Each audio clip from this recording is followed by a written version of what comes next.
Pilde. Pilde ang maulaw.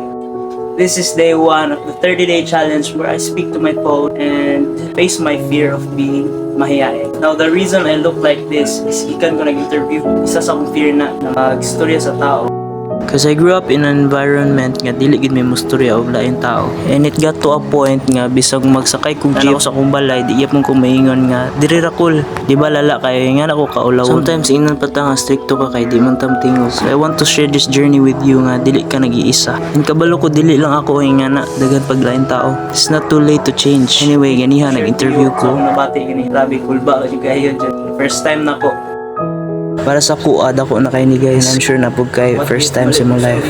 If di ko madawat, if bata pa kayo. But you know what? I faced it, took the call, and it went well. Itong mga worry na po, in the end, nakaingon ako nga, ha? Ora dito? Grabe pa na ako pangurog-kurog, overthink. Gusto na ako i-share kay naiuban niya tao, hindi nila i-face ilang fears, mag-lead na, dili nila makuha ilahang dream job, dili nila mabuhat na dream na buhaton. I'm here to tell you na buhata yung mga gusto buhaton. Buhata ang mga hadlok ka nga buhaton nimo. In the end, pag matry na nimo, mura na siya wala. Hindi mo na ramday ato. Ano, nagulaw-ulaw ka man po. Nag-worry ka, pero kahuman ana, okay ra day kayo day. Overthinker ra day kay ka. So, don't let your fears manipulate your life.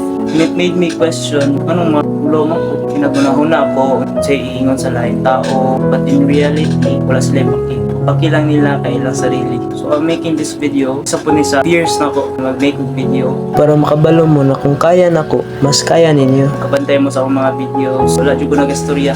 Ilagay maulaw ko. Kabalo mo, mga tunga na akong video. Puro na lang ang anad, puro day ni. Hindi na ulaw kay ko. Yung video ko sa ingon sa mga tao. Natural dyan na. But don't let that stop you being who you are. Yung mga gusto buhaton. Kasi I want to help people. Para sa kuha. Face their fear. Maulawon. Kay daghan na kay opportunities na nasayang. Tungod lang kay nga ni. Ulaw po. May yung gusto buhaton. Buhatan ninyo.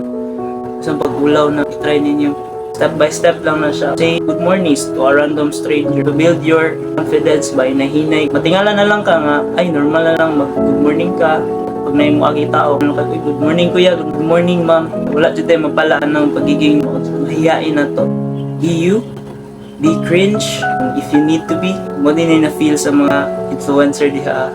Feel na ako. Ulaw siya pero kadugayan, ani raday ni. I'm here to encourage you nga hinahinayan na ninyo, balaan na ninyong kaulaw. Daghang kay mga opportunities na muadto sa inyo ha. So manguyab ka, mastorya man jud ka, mangita ka job, even if it's for a video. If you want to join social media, then go. Ayaw kaulaw. Tao ra man ta diri. Example, makita ko ninyo karon. Unya makalimot na gyapon mo. So, ayaw pag-mind sa unsay iingon sa uban. Be real. Kung cringe din, cringe. Hala sila. Sa kay nalipay ka. At least fulfilled in yung mukhang life. Kabalo ko, you're not ordinary. You can achieve what you want to achieve. This is Prince Charles. Peace.